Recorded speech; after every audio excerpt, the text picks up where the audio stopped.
IncGamers Plays. Hello, I'm Tim McDonald and this is IncGamers Plays The Elder Scrolls Online, or TESO, or ESO, or TISO, or ESO, depending on how you wish to abbreviate it. Now, I've been told that I'm allowed to take a bit of footage of this. Unfortunately, because it's an MMO, I can't really plan things out in advance, because as soon as I do a quest, for instance, the quest is done. I can't just reload and think, yes, that was a rather good idea, I'll do that again and record it this time. Which leaves me in a bit of a pickle. I could kind of run around, hit some monsters, maybe wander into a dungeon and do a bit of crafting, but I think what we're going to do instead, we're going to try and do a quest. I'm playing as a Breton Dragon Knight, and playing as a Breton means that I'm part of the Daggerfall Covenant. This is Daggerfall, isn't it lovely? Oh, look at that, so pretty. Now the quest we've got to do at the moment is Legacy of Baleborn Rock. Basically some guy inherited a set of ruins. Said ruins are inhabited by ghosties, and we've discovered the reason behind why the ghosties are there. We just need to find a way to get rid of them, so he sent us to the Mages Guild. Do you have a book on how to summon spirits? I do hope you're not dabbling in necromancy. That magic always causes more harm than good. But yes. Right, yes, that's enough out of you, thank you. Now, this is an Elder Scrolls game, so you can, obviously, put it into first person as well, like this. It's perhaps not the ideal way to play an MMO, but, you know, the option's there, so that's something. I will stick to third person, though. It is also an Elder Scrolls game, so you can continually check bookshelves, find all sorts of little bits and pieces that may or may not raise your skills a little bit. You can also check nightstands and pots and crates and everything else around. A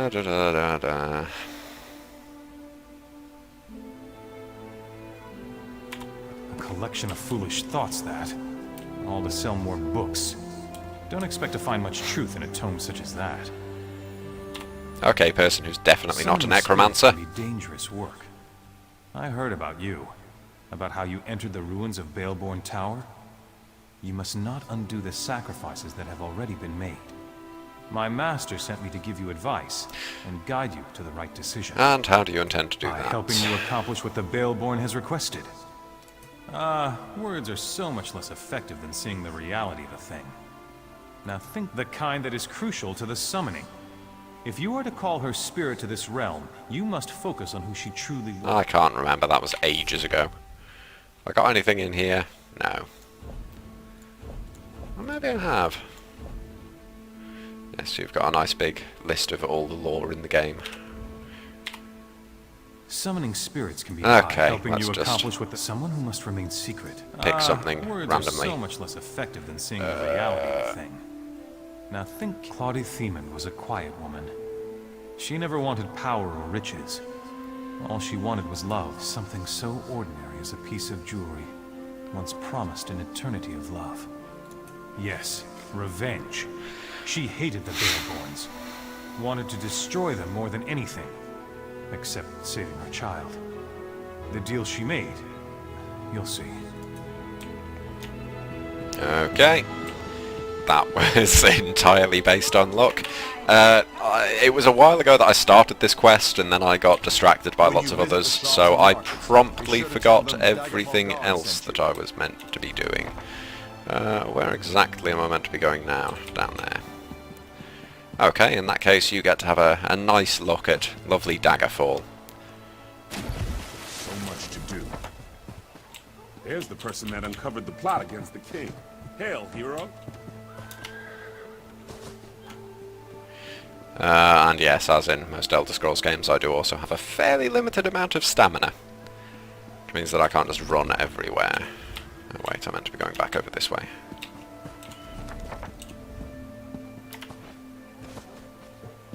Hello there. Hello. Yeah, that looks like a ghost. What is this place? What happened to the tower? I fell in love with a coward. A Baleborn who couldn't disappoint his mother. You have to understand. Akatosh Daedra. I made a bargain. Got my revenge. Saved my baby. The Baleborns deserve to lose, but the Baleborns don't change. That family carries evil in its heart. No! You can't! The Master won't let you. My baby. What would become of him? The Master would kill him. Okay, so now I've got a choice. I can either tell Athel to leave, or I can break the curse. Honestly, telling Athel to leave seems like the good option. Oh, water. Yes, let's take some water, that'll help.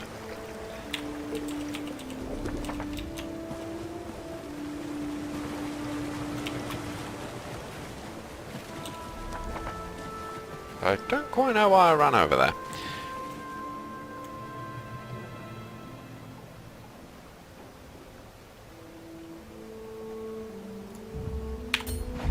Alright, let's go and tell Athel Baleborn to leave.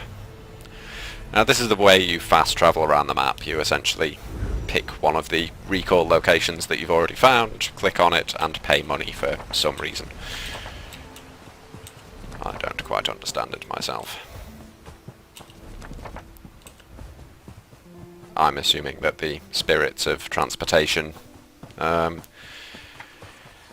don't know, they're quite gold hungry. Oh, an imp. Okay, let's do some fighting. Now, as a Dragon Knight, I've got a variety of little abilities.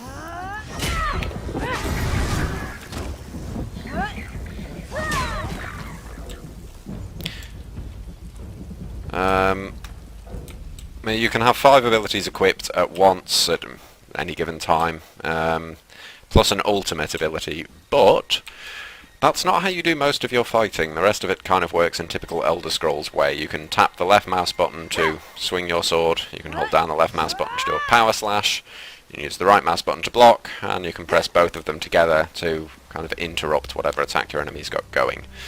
Now, as a Dragon Knight, I've got all sorts of abilities. The 5 I've got equipped. Number 1 lets me yank enemies towards me. Number 2 lets me set them on fire.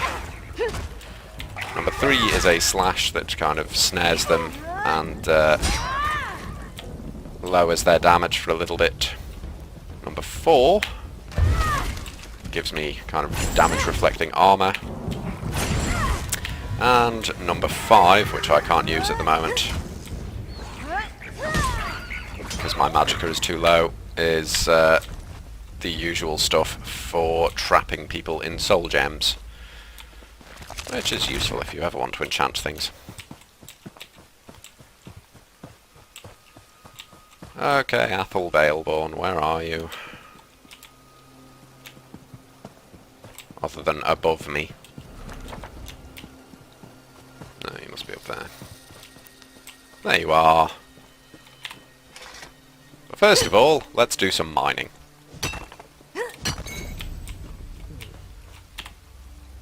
What's going on? I was able to get this far, but I told you my father was a bastard. But what he did happened Please, convince the spirit that we suffered enough.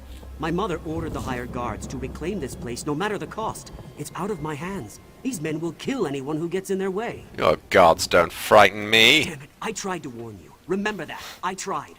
I'm leaving before the ghost... Useless, the both of you. We'll handle this ourselves. Now when they charge up big attacks, you can block. If they channel an attack like that, you can interrupt it, and so on and so forth. I have no empty soul gems, unfortunately, so I can't trap a soul in there. Have I actually really got to go and find him again? Okay. In case you noticed that, there was a new waypoint just appeared there, which indicates another quest that I can do, one that I haven't picked up yet. Every Baleborn who dares to return to this land shall fall. The Baleborn heir. He could have been my son, if Maurice had only stood up to his evil mother. Instead, he let her lock me in that tower. He ran headfirst off this cliff. The curse remains in place, just as Takneen promised when he first appeared to me in the tower. You aren't a Baleborn. Besides, we believed that you would do the right thing. I hope my child grew up with the same virtues that you demonstrated here. A pact. pact was forged here many years ago. No Baleborn may walk this land. My master made the deal. He serves at my master's side. But as long as the child remains useful, evil? Such a mortal way of thinking. I exist to serve a purpose. Well, wasn't that fun? Alright, I think that that's probably about enough for the moment. I've shown off a quest, I've shown off how some of the combat and whatnot works. I've punched imps in their face. I've picked up some items. Before I go, actually, I will explain one thing, which is how the leveling system works.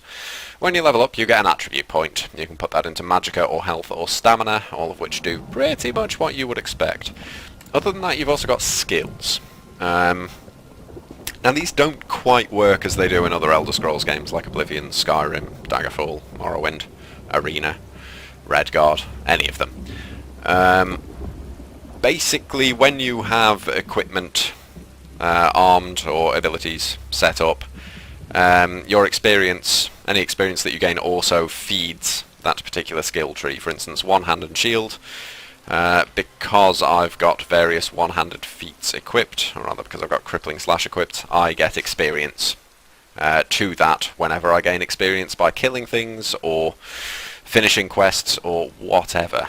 And that kind of feeds into the abilities themselves. When those abilities hit rank 4, if I have a skill point to spare, then I can use that skill point to morph the ability, in this case Crippling Slash. That was actually a different ability before. Previously it didn't actually immobilize the target for 2 seconds, back when it was whatever it was, rank 4. You can spend a skill point to morph it into one of 2 further skills, which are a little bit more effective. Skill points themselves, you get 1 when you level up, and you can use them either to morph skills or to unlock further abilities. Or you can also get an extra skill point by finding 3 sky shards, which are little glowing crystals that are found throughout the world. They're reasonably difficult to find, not too hard in the early game. They get a little bit trickier around about now, once you sort of start reaching the proper hub areas outside of the tutorial areas. In my case, as I'm a Breton Dragon Knight, I'm part of the Daggerfall Covenant, which is why I'm in Daggerfall. But yes, that's probably about enough for now. The written preview, where I'll probably have some more opinions on the game, should be up on IncGamers by the time you're watching this, so head on over to incgamers.com and give that a look. Thank you very much for watching. Bye!